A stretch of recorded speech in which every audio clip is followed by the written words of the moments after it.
pensamiento crítico y propiciar una sociedad que apunte hacia el desarrollo. A continuación voy a presentar a los participantes. Bueno, dicho sea de paso, pues debo decir que son chicos brillantes, doy fe de ello, fueron mis estudiantes. Tenemos a Mileni Soto. Mileni Soto Alvarado es estudiante de 10º ciclo de Economía en modalidad presencial y 7º ciclo de Ciencias de la Educación, mención en inglés, en modalidad a distancia. Se ha desempeñado como becaria BRUC, trabajando como ayudante de investigación para el Vicerrectorado de Investigación y para la titulación de Economía de nuestra universidad. Ha colaborado como ayudante cátedra de la titulación de Economía y como estudiante mentora para los alumnos de nuevo ingreso. Ha participado como representante de la Juventud Vidente en eventos internacionales, tanto en Panamá como en España. Ha sido conductora del programa de radio Rincón Económico de la titulación de Economía y ha colaborado como profesora del Parlamento Universal de la Juventud a nivel nacional. En la actualidad se desempeña como presidente estudiantil de la titulación de Economía. Germán Ceballos, nuestro siguiente participante, es estudiante de 10º ciclo de Economía en modalidad presencial. Se ha desempeñado como tesorero de la Directiva de Economía para el periodo 2017-2018 y como vicepresidente en el periodo 2019-2020. Colaboró como mentor para los alumnos de nuevo ingreso, participó como coordinador de logística del tercer modelo de Naciones Unidas realizado por la UTPL. El año anterior fue parte del equipo que representó a la UTPL en el concurso de políticas públicas organizado por la Universidad de Espíritu Santo, llegando al final del concurso. A continuación vamos a presentar la metodología de debate para tener un poco mayor de claridad para todos los participantes de este debate. Este debate va a constar de 3 subtemas en torno a las perspectivas económicas post-COVID para la realidad ecuatoriana, las cuales son crecimiento económico como de las medidas de desarrollo económico. Vamos a ver otra de las aristas importantes, que es la economía ambiental, y vamos a ver una perspectiva más territorial. Podríamos ver una perspectiva de provincia, ¿no? En nuestra provincia de Loja, que sería el desarrollo territorial. Para cada subtema se procederá a realizar 2 preguntas que serán respondidas por cada uno de los participantes con un tiempo máximo de 3 minutos y dispondrán de 1 minuto cada uno para realizar una réplica. Una vez que responda el primer participante, se puede dar una nueva perspectiva de la misma pregunta por parte del siguiente y pues se podría aclarar con 1 minuto adicional. Por cada tema se podrían realizar preguntas por parte de los asistentes. Los asistentes pueden encender su micrófono para realizar alguna pregunta o lo pueden hacer mediante el chat que estará habilitado en esta sesión. Una vez que tenemos claros la metodología de este debate, pues vamos a iniciar con el mismo. Primero, pues vamos a entrar en el marco del crecimiento económico y desarrollo económico. En la actualidad, la economía ecuatoriana pues tiene problemas de desequilibrio, evidentemente, y eso denota su bajo crecimiento económico para el 2020. En este contexto, pues los orígenes son bastante claros. Tenemos problemas tanto de demanda agregada como de oferta agregada, que pues también se puede ver en la tasa de desempleo, evidentemente de la mano del subempleo también se ve una mayor tasa de subempleo, incremento pues de los índices de pobreza, entre otros aspectos. En este sentido, la primera pregunta va para Mileni. Vas a tener 3 minutos para poder responderla, luego tenemos la réplica de Germán de 1 minuto y la contrarréplica de Mileni de 1 minuto. La pregunta es la siguiente. ¿A qué sectores se deben enfocar los estímulos económicos por parte del gobierno ecuatoriano para mejorar la situación económica de nuestro país y por qué? Adelante, Mileni. Buenas tardes a todos. Bueno, primero Diego y muchas gracias por la invitación a todo el equipo organizador, tanto de la UTPL como de la carrera de Economía. Bueno, creo que antes de dar respuesta a la pregunta, creo que tenemos que empezar por contextualizar el problema que vive la economía ecuatoriana. En Ecuador, la tasa de desempleo en la actualidad es del 6.6%. El número de personas con un empleo adecuado cayó en 8.8% para diciembre de 2020, lo que se traduce a que hoy en día estamos hablando de que tan solo 3 de cada 10 ecuatorianos tienen un empleo adecuado. En cuanto a la pobreza, en 2015 y 2016, esta bordeaba el 25%. Hoy en día bordea el 30 y 32%, y si los ingresos caen en un 20%, se esperaría que esta pobreza ascienda al 34 y 35%. Además de esto, tenemos un hueco fiscal por casi 7,000 millones de dólares y un monto de deuda que asumió el gobierno de Lenín Moreno con el FMI y otros organismos multilaterales que llega casi a los 7,000 millones de dólares. Esto quiere decir que la deuda en la actualidad ocupa cerca del 65% del Producto Interno Bruto de todo el país. Sumado a estos problemas económicos, creo que no podemos dejar de lado la crisis sanitaria que atraviesa la economía, con un sistema de salud colapsado, un plan de vacunación nefasto, problemas de sanidad y bioseguridad. Entonces, elegir un sector en el cual depositar los estímulos económicos es realmente difícil, así que voy a elegir dos que pienso que son dos sectores clave. Estos son salud y educación. En cuanto al sector salud, hasta el momento en Ecuador tenemos más de 350,000 contagios por COVID y alrededor de 17,000 muertes. La tasa de mortalidad, de hecho, aumentó en 91%. Es decir, que en octubre habían 40 fallecidos diarios y hoy en día, en abril de 2021, hay 191 fallecidos diarios. Entonces, en salud se deben enfocar los estímulos económicos para la compra de vacunas y el diseño de un buen plan de vacunación que en realidad sirva, que sea transparente y que llegue a todos por igual. Además, creo que a estas alturas no solo hay que vacunar para prevenir la enfermedad, sino también hay que dotar. Y por otro lado, en cuanto al sector educación, de acuerdo con un informe de UNICEF para febrero de 2021, en Ecuador alrededor de 90,000 estudiantes ya están fuera del sistema educativo y alrededor de 15% de los estudiantes no ha tenido contacto con su profesor en las últimas 12 semanas. Aumenta la probabilidad de que estos estudiantes abandonen sus estudios. Creo que lo que hay que hacer es 1% de los hogares del área rural tiene acceso a Internet y a la par también dotarles de un dispositivo electrónico en donde se pueda acceder a él. Muchas gracias, Mileni. Por favor, Germán.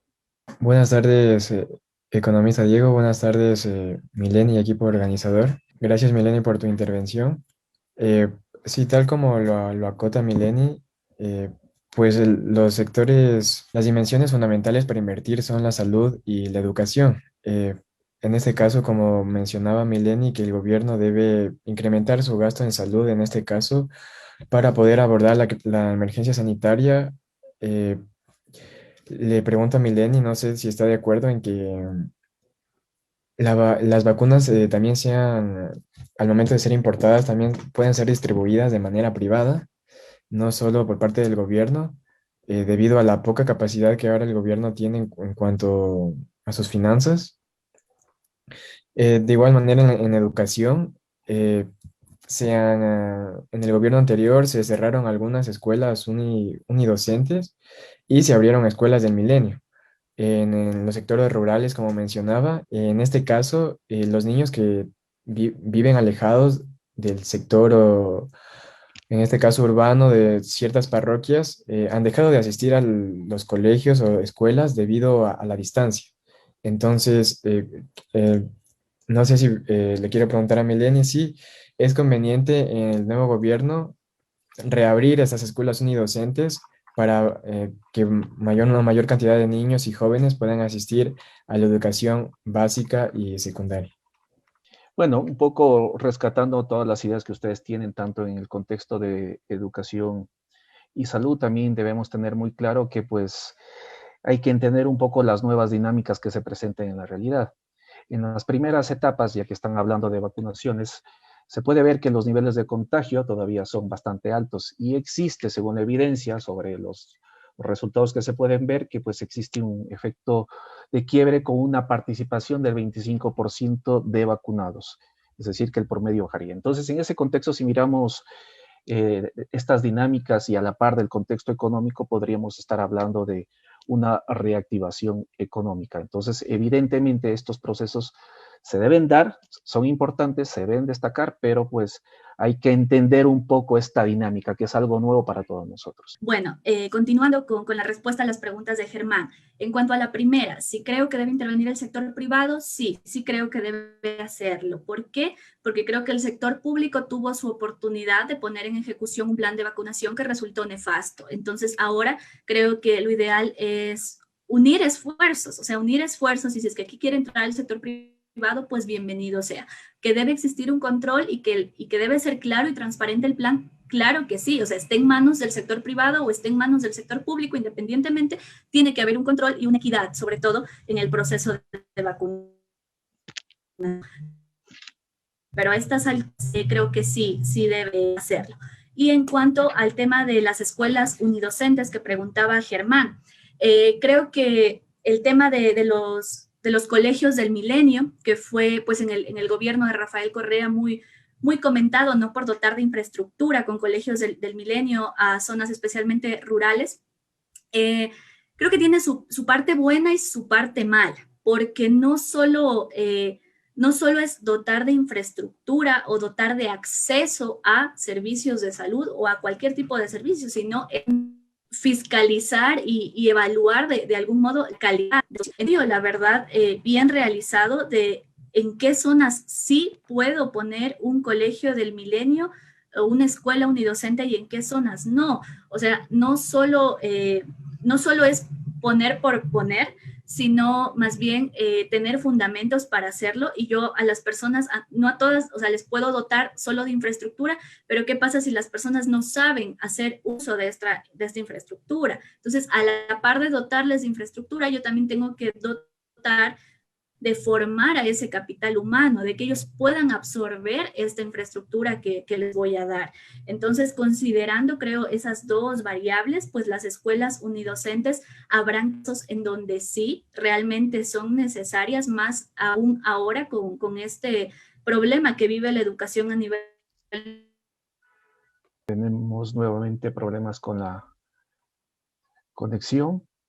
Para seguir el orden establecido de este debate, vamos a pasar con la siguiente pregunta. Esta pregunta va dirigida directamente a Germán. Al final tendremos la oportunidad nuevamente a lo mejor de discutir un poco más a fondo pues las diferentes temáticas que se han organizado en este debate. Vamos con Germán. Luego de las elecciones presidenciales, pues evidentemente pues ha existido una dinámica decreciente del riesgo país, ¿no? Evidentemente esto puede traer una serie de beneficios para nuestro país. En este contexto, ¿qué beneficios, Germán, trae esta disminución de riesgo país? Sobre todo quisiera que te concentres en el mercado financiero, que es donde pues deberíamos analizar de mejor manera este tipo de aspectos, considerando también el rendimiento que está muy relacionado o el tipo de interés que está muy relacionado con el riesgo país. Adelante, Germán, te escuchamos. Gracias, Eco. Como ya se menciona, el riesgo país cayó 345 puntos una vez que se conocieron los resultados de las elecciones, llegando a 824 puntos. La disminución de este indicador trae consigo beneficios que se evidencian a nivel macroeconómico, debido a que, enfocándonos en el tema financiero, el Estado puede endeudarse a una tasa más baja de interés. Como consecuencia de esto, puede pagar sus créditos, como ya lo mencioné, una menor tasa, quedándole más recursos al Estado para invertir en alguna otra dimensión económica.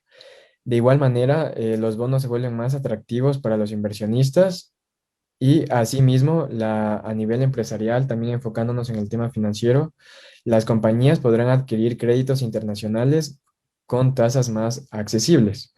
Por ejemplo, una empresa podrá endeudarse a un menor costo en el exterior, lo que conllevaría a bajar sus costos también de producción. Para continuar con esta disminución del riesgo país, se debe reactivar la economía y el crecimiento económico. Sin embargo, esto no se logra con medidas de austeridad sino sosteniendo las inversiones públicas y fomentando las inversiones privadas a través del ámbito financiero. ¿Cómo puede suceder esto? Reduciendo las tasas de interés en el corto plazo. Para lograr lo mencionado anteriormente, se debe generar confianza a través de políticas públicas enfocadas en la inversión extranjera directa para de esta manera atraer banca extranjera, ya implementando normas de una estabilidad jurídica, también una estabilidad política, con una certeza de que no existirán cambios abruptos. De esta manera, al insertarse capital extranjero en el Ecuador, habrá más capitales en la economía, lo cual generará una mayor liquidez.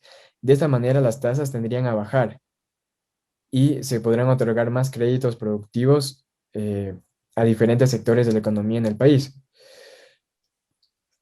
Para que en otro ámbito, para que la disminución del riesgo país continúe de esta manera, se debe enfocar también políticas, como ya lo mencioné, a la inversión extranjera directa y una disminución al impuesto de la salida de divisas, debido a que actualmente es el 5% y el impuesto al valor agregado en el 2020 tuvo una disminución del 11,2% en relación al 2019, siendo el impuesto con una mayor recaudación tributaria al sistema económico del país. Lo que significa que si se disminuye el impuesto a la salida de divisas, siendo recaudando 360 millones, al disminuir el impuesto se puede atraer mayor inversión que puede fomentar el consumo privado al generar más empleo y de esta manera puede aumentar la recaudación del IVA, generando un círculo virtuoso en la economía. Se deben tratar temas de la diversificación de exportaciones, lo cual es un problema para la inversión extranjera directa. Asimismo, existe un capital humano cualificado limitado y el mercado financiero y de capitales que es poco desarrollado, como ya lo hablaremos a continuación también.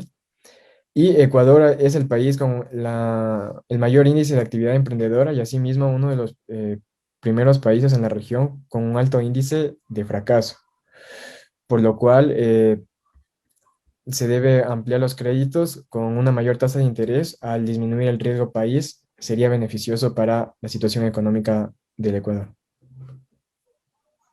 Muchas gracias, Germán. Adelante, Mileni. Un minuto para poder Muchas comentar gracias, sobre. Germán, por tu respuesta.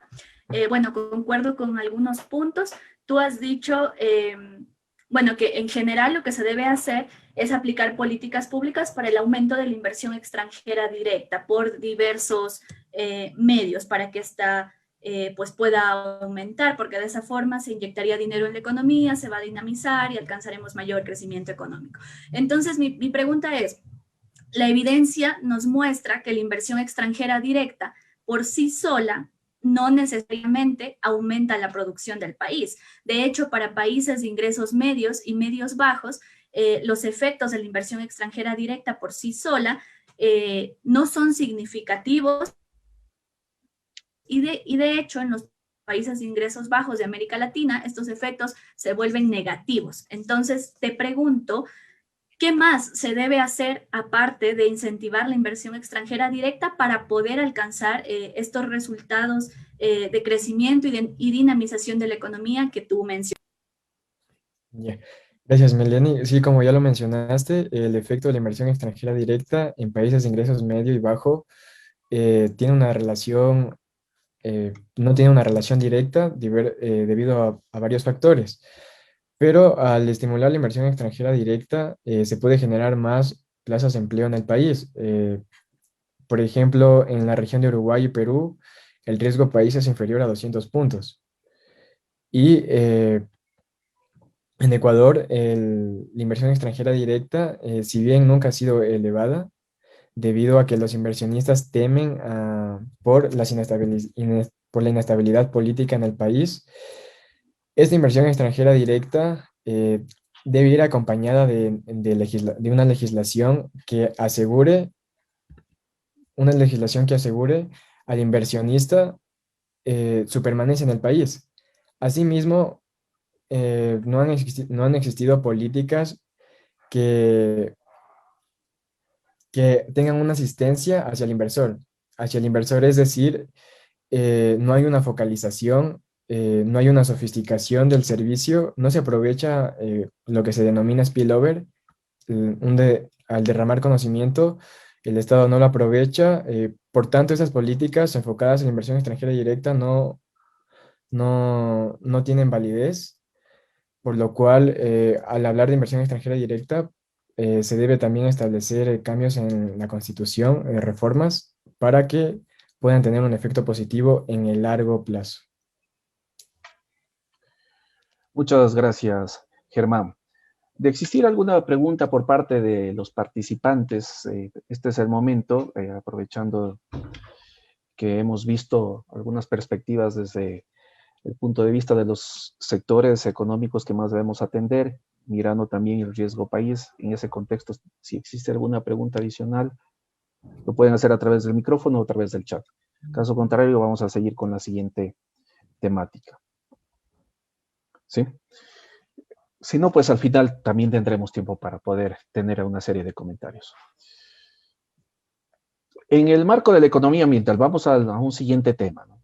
En el marco de la economía ambiental, se habla de la creación de valor sostenible, ¿no?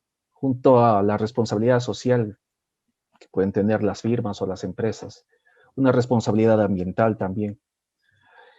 Con el confinamiento se registraron los niveles más bajos de emisiones de CO2.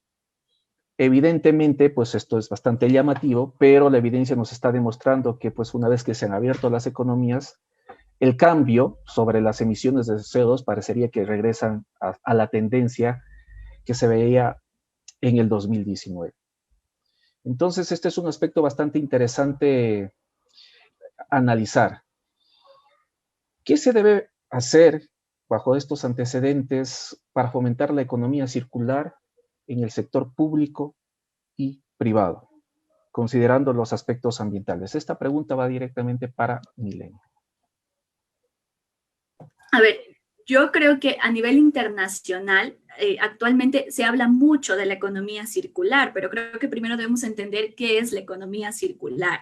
Entonces, esta no es otra cosa que el reaprovechamiento de los recursos, tanto en el reciclaje, reuso y rediseño de los productos, de forma que sean redistributivos y regenerativos en su diseño, para así contribuir a que el impacto ambiental pues, que estos generan sea mínimo.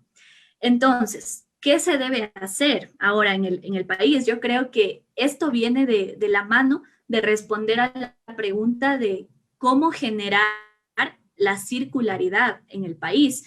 Y para esto yo creo que hay dos puntos clave. En primer lugar, un modelo de gobernanza fuerte, que en realidad sirva y que ahora mismo Ecuador no lo tiene, ya que el mercado no se va a autorregular. Es decir, el cambio no se va a dar desde el sector privado. ¿Por qué? Porque el sector privado ya tiene una noción de competencia establecida y que es válida. Lo que se necesita es un rol fuerte desde el sector público, un verdadero liderazgo para generar transformaciones.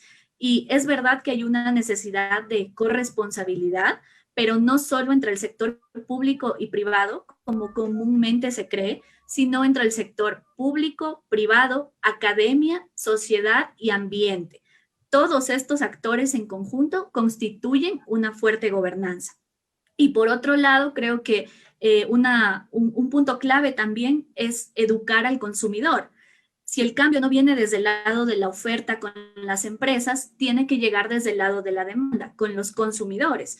Porque es lógico que si yo me informo y dejo de comprarle a la empresa productos que sé que están causando un gran impacto medioambiental, pues la empresa obligadamente se va a ver aquí. Creo que hay que recalcar algo muy importante, y es que la educación para la sostenibilidad tiene que integrarse en todos los niveles de educación del sistema por académicas sobre economía circular en el país. Ahora mismo son las más altas a nivel regional. Estamos hablando aquí solamente del tercer nivel de educación, es decir, que estas publicaciones académicas provienen desde la universidad.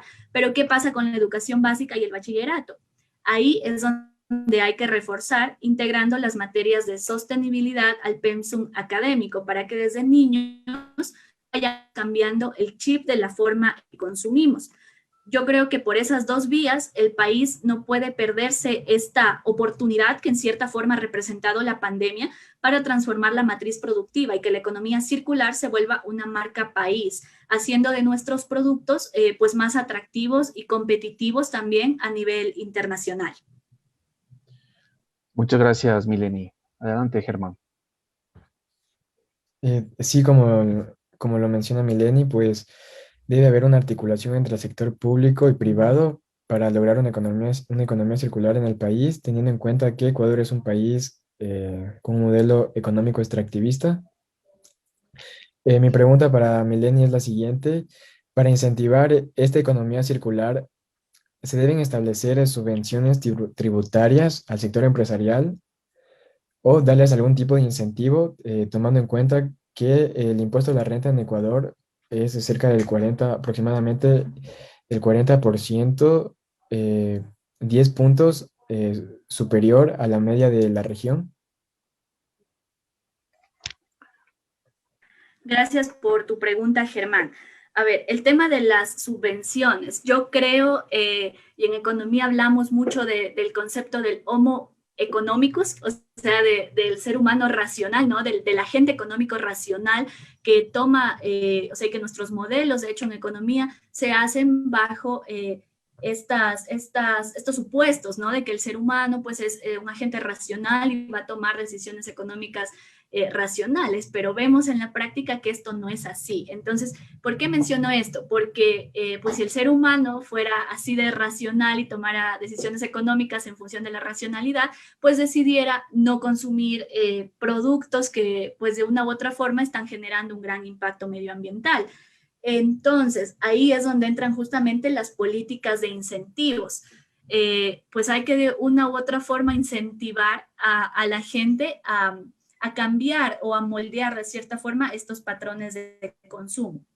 Ahora, con el tema de las subvenciones al sector empresarial, netamente yo creo que hay que tomarlo con pinzas. O sea, hay sectores en donde pues sí, es muy válido subvenciones, pero hay otros sectores en este círculo vicioso, ¿no? De que hay empresas que se valen de estas subvenciones para en realidad no contribuir con los impuestos que corresponde hacerlo. Entonces, como ya dije en la primera parte de esta pregunta, creo que la clave es el consumidor, la subvención también por el lado de la demanda. Muy bien. Muchas gracias, Mileni. Vamos con el siguiente tema. Esto para Germán. El programa de Naciones Unidas para el Medio Ambiente define como economía verde aquella que resulta el mejoramiento del bienestar humano, igualdad social, mientras que se reduce significativamente los riesgos medioambientales y la escasez ecológica. Sobre este enfoque, y recordando que nuestro país es primario exportador, ¿cuáles son los principales aspectos en términos de política económica, destacando la política ambiental, para fomentar el biocomercio y el desarrollo sostenible? Adelante, Germán. Gracias, Eco. Como Ecuador es un país en el que se exporta, la agricultura es la sexta actividad económica más importante, la agricultura y la ganadería, se debe invertir en nuevas tecnologías y en mecanismos para la producción agrícola. Estos mecanismos deben ser de prácticas sostenibles. Primeramente, se debe dar acceso al crédito a los pequeños agricultores. De acuerdo a un reporte generado por el Banco Central, la mayoría de los agricultores, es decir, el 94,1%, se financia a través de ingresos propios y apenas el 4,2% de los productores agropecuarios financia sus negocios a través de créditos de la banca pública o la banca privada. De esta manera, se deben desarrollar prácticas sostenibles y también prácticas financieras a las que puedan acceder la mayoría de los agricultores. Por ejemplo, en octubre de 2019, una institución financiera de Holanda y el Banco Pichincha firmaron un acuerdo de cooperación estratégica para la transferencia de conocimientos en materia de banca agrícola. Este acuerdo busca establecer en Ecuador nuevas políticas de evaluación y concesión de créditos, asimismo desarrollar una nueva oferta financiera y no financiera para los agricultores, y de esta manera abrir el acceso a crédito.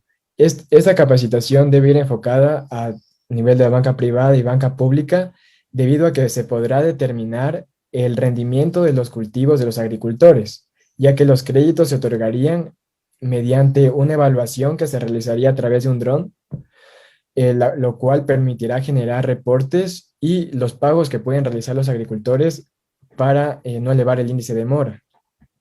De esta manera, estos créditos deben ir también acompañados de una capacitación y una asistencia técnica para propiciar las buenas prácticas agrícolas, y estas prácticas deben ir articuladas en sector privado, sector público y la academia, porque se necesitan políticas e instituciones que ofrezcan incentivos para la adaptación de prácticas sostenibles.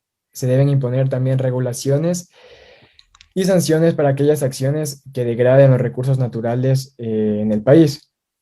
Asimismo, se debe facilitar el acceso a conocimientos y los recursos necesarios a los agricultores, que son dueños de casi el 90% de las tierras en el Ecuador, los pequeños agricultores, por lo cual la materia en términos de política pública debe ir enfocada a utilizar al máximo la tecnología, investigación con la academia y un desarrollo sostenible articulado entre el sector público y el sector privado. Muchas gracias, Germán. Mileni, por favor. Acuerdo contigo mucho en que debe ir articulado, ¿no? De la mano del sector público y del sector privado con tecnología e investigación, que ya lo hemos hablado también en la primera parte de este debate. Ahora, a mí me surge una inquietud, y es justamente en cuanto a esa articulación, ¿no? Que es muy importante para hacer realidad estos ejemplos de política pública que tú has dado. Entonces, ¿cómo articularlos en medio de un escenario como el que vivimos actualmente, en donde la institucionalidad del país se tambalea? Tenemos un nuevo gobierno entrante y al cual le va a ser muy difícil, digamos, gobernar, dado que hay un 47% que no votó por él, y que también pues el gobierno va a tener que gobernar para ese 47%, y dado que no tiene mayoría en la asamblea. Entonces, estos dos factores yo creo que afectan a la gobernanza, ¿no? Que tiene que ser un eje clave y estratégico para poner en marcha estos ejemplos de política que tú has dado. Entonces, te pregunto, ¿cómo articular, cómo hacer una auténtica articulación para que funcione la gobernanza y se puedan dar estas políticas de biocomercio?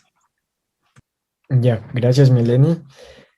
Como ya lo mencionaste, bueno, el anterior gobierno tampoco tuvo una aceptación, creo que tuvo la aceptación más baja en la región y en el país. En la mayoría, en cuanto a estas políticas, pues se deben realizar a largo plazo. A largo plazo, y en cuanto a la problemática que estamos viviendo de la emergencia sanitaria, la evaluación de créditos por parte con los drones para evaluar los rendimientos sería una buena alternativa para evitar el tema de los contagios. Asimismo, en cuanto a la mayoría de la asamblea, pues se deben establecer alianzas. De hecho, ya se habían establecido alianzas entre el Partido Social Cristiano, creo, Movimiento Pachacutic y otros movimientos, para poder sacar adelante ciertas normas y ciertos reglamentos a los que se pueden adherir también. Se deberían adherir los asambleístas del partido opositor, porque son prácticas sostenibles para mejorar la productividad en cuanto a la agricultura, y de esta manera cumplir con los objetivos de los ODS en el futuro. No es tiempo o no es momento para decir, para que se pongan en contra solo por el simple hecho de no ser del mismo partido. De esta manera, las capacitaciones pueden ser otorgadas por parte de la academia mediante una gestión del sector público, que puede brindar al sector privado, en este caso la banca privada, que es la que más da créditos en comparación a la banca pública para disminuir el temor de mora que tienen estos bancos en cuanto a los pequeños agricultores. Muchas gracias, Germán. Vamos al marco del desarrollo territorial. Vamos con una nueva temática. Según el Observatorio Regional de nuestra universidad, que es parte del Departamento de Economía, en nuestra provincia, en la provincia de Loja, las principales actividades evidentemente se concentran en las actividades de servicio, pero también tenemos otras importantes como la agricultura, ganadería, silvicultura, pesca, minería, construcción, entre otras importantes. Teniendo claro estos antecedentes, la pregunta va para Mileni. ¿Cuáles son los principales problemas económicos que se desglosan de este tipo de actividades? Siendo esta una provincia y siendo también este cantón, si lo miramos desde la perspectiva de cantón, este cantón no tiene una actividad dentro del industrial, destacando la manufactura, que no es fuerte, ¿no? Y pues esto puede generar un problema y adicionalmente, pues bajo esta dinámica, ¿cuál sería el efecto sobre el consumo? ¿Cómo se podría haber afectado el consumo en relación a otras provincias? Un poco mirando la estructura productiva de la provincia y del cantón Loja, porque esto podría ser un problema para el consumo y cómo lo podríamos ver a diferencia de otras provincias desde la perspectiva de Loja. Adelante, Milena. Muchas gracias por su pregunta, Eco. Bueno, considero que el principal problema que tiene el Cantón Loja es que, como bien ha sido citado, al no tener una fuerte industria que lo caracterice, como es el caso de Quito o Guayaquil, pues se ha convertido fuertemente dependiente del sector comercial y de servicios. Y para eso también me voy a valer de algunos datos, dados igual por el Observatorio de Economía Regional de la UTPL, en donde durante el primer mes de la pandemia, el Cantón Loja registró una disminución del 20% en las actividades del sector primario de la economía, como agricultura, ganadería, silvicultura y pesca, lo que ocasionó una pérdida de aproximadamente $12,000 diarios, que se traducen a $36,000 mensuales aproximadamente. Pero sin duda, por las razones explicadas inicialmente, la mayor afectación se la llevó el sector comercio y el relacionado con servicios, tanto de alojamiento como servicios de comida. El comercio disminuyó su dinámica en un 50%. Esto se traduce en una pérdida diaria de $180,000 y una pérdida mensual de $5 millones mensuales. Mientras que el sector de los negocios dedicados a actividades pues que se relacionan con el alojamiento y con los servicios de comida tuvieron una afectación del 90% en sus actividades, por lo que mensualmente este sector dejó de inyectar a la economía lojana $3 millones aproximadamente. Entonces, en cuanto al consumo, los patrones del comportamiento de la población iban a variar. La compra en abril de 2020 en comparación con el mes de marzo, mientras que por otro lado la 100% y un 150% durante el mes de abril de 2020. Entonces, ¿qué hacer para incentivar el consumo? Primero, y fundamental y que no debemos olvidar, es que aún estamos inmersos en una crisis sanitaria, en donde Loja, de hecho, es la sexta provincia con el mayor número de contagios a nivel nacional, y actualmente las UCIs, tanto del Hospital Isidro Ayora como del Hospital del IES, se encuentran al 90% de su capacidad máxima, además de tener un cuerpo médico completamente agotado. Entonces, nuevamente, creo que lo principal, al igual que en el escenario macroeconómico lo comenté, es combatir la crisis sanitaria y a la par hacer énfasis en reactivar el consumo. ¿Cómo hacerlo? Yo creo que por 3 vías. Primero, brindar políticas de bioseguridad a los locales comerciales. Segundo, con temas de incentivos tributarios.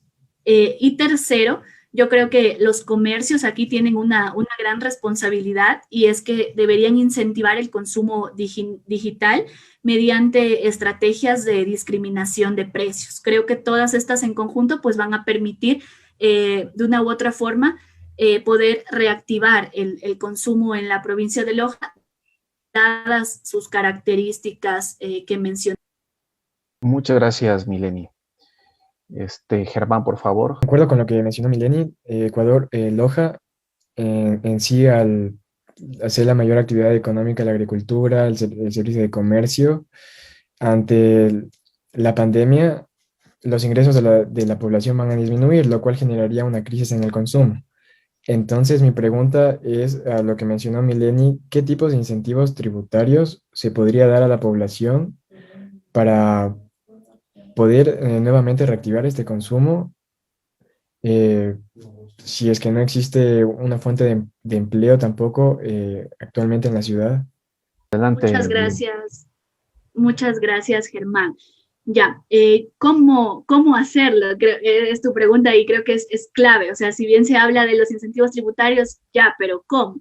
Entonces, yo creo que estos deben ser focalizados a ciertos comercios o a ciertos compradores en su defecto. Y aquí voy a tomar un ejemplo de una política tributaria que ha mencionado el ahora presidente electo, que me parece muy interesante. Y él decía que no va a topar el tema del IVA, que no va a topar el tema del IVA, el tema del impuesto a la renta, pienso que tampoco va a ir por ahí, pero él ha mencionado que él propone en 4 feriados del año bajar los impuestos, bajar el IVA. Y me parece interesante porque es algo, o sea, una forma diferente, creo yo, de tomar al tema de los incentivos tributarios. Entonces es como que aplicar la psicología inversa, ¿no? En lugar de subirte los impuestos para yo como Estado recaudar más, pues te los bajo para así incentivar el consumo. Entonces, esta idea que me ha resultado, la verdad, bastante interesante, pienso yo que se la podría extrapolar del mismo modo al Cantón Loja. Eso por un lado en cuanto a incentivos tributarios. Y ya que estamos aquí como en las soluciones del cómo, creo que también es importante mencionar que las políticas de bioseguridad para los locales comerciales también pues juegan un rol clave para que lo anterior funcione. Y creo que aquí serían políticas urbanas netamente para permitir que se hagan las compras dentro de los locales de aquí del Cantón Loja, pero respetando o más bien certificando, si se pudiera, los locales para que cumplan de verdad las normas de bioseguridad y no quede solo escrito en el papel, porque al final el papel pues aguanta todo, pero lo que hay que verificar es que realmente pues se hagan. Entonces creo que por esos dos aspectos se podría a la final dar este tema de los incentivos tributarios. Muchas gracias, Milena. Bueno, vamos a seguir con la siguiente pregunta, que es para Germán. Voy a dar un antecedente. Las economías de aglomeración consisten en las ganancias que obtienen las empresas por localizarse unas cerca de otras, ¿no? Esto como consecuencia de una mayor accesibilidad a diversos recursos, lo que genera efectos positivos para ciudades como Quito, Guayaquil, Cuenca, como las más grandes. Ahora bien, sobre este antecedente, ¿cuáles podrían ser las externalidades de las economías de aglomeración en cuanto al empleo y desigualdad territorial para el caso de nuestro país? Adelante, Germán. Ya, gracias, Eco. Cuando hablamos de externalidades, tenemos que hablar de externalidades positivas y externalidades negativas. Las economías de aglomeración se basan en un incremento de la productividad, lo que genera un mayor crecimiento de empleo en las ciudades donde existan este tipo de economías, por ejemplo, en Quito, Guayaquil y Cuenca. Marshall argumentó que la localización de las empresas en áreas con una elevada concentración de empresas, como ya se mencionó, conlleva ventajas como la disponibilidad de mano de obra especializada. Es decir, las empresas en esas ciudades demandarán a un profesional con un título de 4º nivel más capacitado para optimizar los procesos de producción o el proceso de costos en la empresa. De esta manera también los costos, tener una ventaja en cuanto a los costos de información en esas ciudades disminuirán. Asimismo, existe un proceso en cuanto a las economías de aglomeración que se denomina matching, que es la mejora del emparejamiento entre la oferta de demanda laboral entre las diferentes empresas, una mayor cualificación de mercado de trabajo en este tipo de ciudades, producidos por la concentración de actividades y la concentración de individuos que facilitan esta interacción.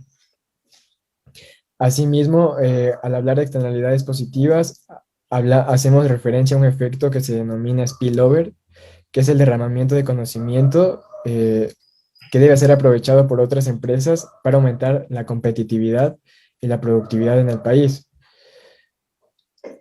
De esta manera, la fuerza laboral en economías de aglomeración se desplaza sin obstáculos en el área urbana, tienen un salario más elevado al tener un mayor nivel de estudios y asimismo existe una división del trabajo que repercute positivamente en la productividad.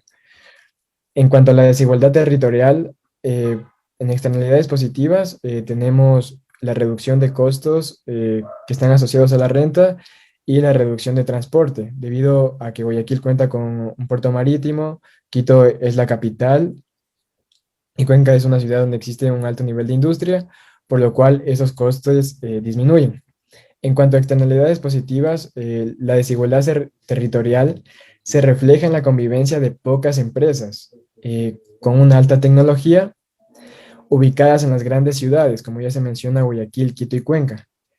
Y también esto repercute en la existencia de empresas con una baja productividad situada en el resto del país, con debilidades en cuanto a gestión, inversión e innovación.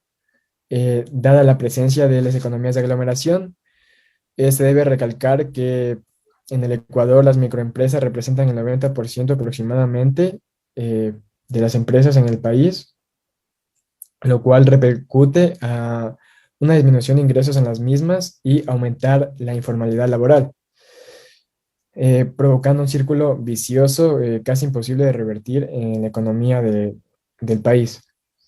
La existencia de economías de aglomeración y la consolidación tanto en Guayaquil como en Quito es por una falta de políticas públicas adecuadas, por un proceso de desconcentración que existe en las regiones rezagadas, por ejemplo, como es el caso de Loja, que no existen industrias, lo cual puede generar efectos negativos en cuanto al coeficiente de Gini, pobreza extrema, pobreza, por ejemplo, en esas tres ciudades principales, en el área rural o en el área urbana, pero en los extremos, el coeficiente de Gini es más elevado que donde existe este tipo de aglomeración. De igual manera, la pobreza extrema y la pobreza. Muchas Muy gracias. bien, muchas gracias, Germán. Mileni, por favor. Muchas gracias, Eco, y muchas gracias, Germán, por tu respuesta. A ver, concuerdo contigo en que es verdad que las externalidades positivas o las ventajas que generan estas economías de aglomeración son, como tú lo has dicho, pues formar estas ventajas comparativas, competitivas, el efecto spillover o derramamiento, y con esto tener una mayor competitividad. Aquí también creo que es muy importante citar a Raúl Previch, ¿no? Cuando él hablaba de este fenómeno centro-periferia, que creo que de una forma también pues lo vivimos aquí en el país, con las ciudades del centro como Quito y Guayaquil y las ciudades de la periferia, como en nuestro caso Loja, y cómo se siente, ¿no? esa disyuntiva en todos los ámbitos, no solo en el económico. Entonces, mi pregunta es, tú habías hablado al final casi de políticas públicas, que son las que hacen falta para incentivar estas economías de aglomeración. Entonces, ¿qué políticas públicas aplicarías tú en Loja para incentivar un poco la industria? Y también, bueno, a la par, ¿no?, de incentivar la industria, creo que también se podría frenar un poco esta fuga de cerebros, por decirlo de alguna manera, que vivimos aquí en Loja, porque la gente aquí pues estudia el colegio, estudia la universidad, si es que la estudia aquí en Loja, y luego se va, o sea, opta por salir, por irse o a Quito o a Guayaquil o a Cuenca o fuera del país. Entonces, ¿qué políticas públicas sugerirías tú para aplicar en Loja con el fin de incentivar la industria y detener un poco también esta fuga de cerebros? Ya, gracias, Mileni. Se debe enfocar las políticas públicas en sí a una transformación en el sistema económico del país, debido a que cuando hablamos de economías de aglomeración, también hablamos de costos de transporte y de costos implícitos en el tiempo. Por ejemplo, si fabricara aquí en Loja cierto producto,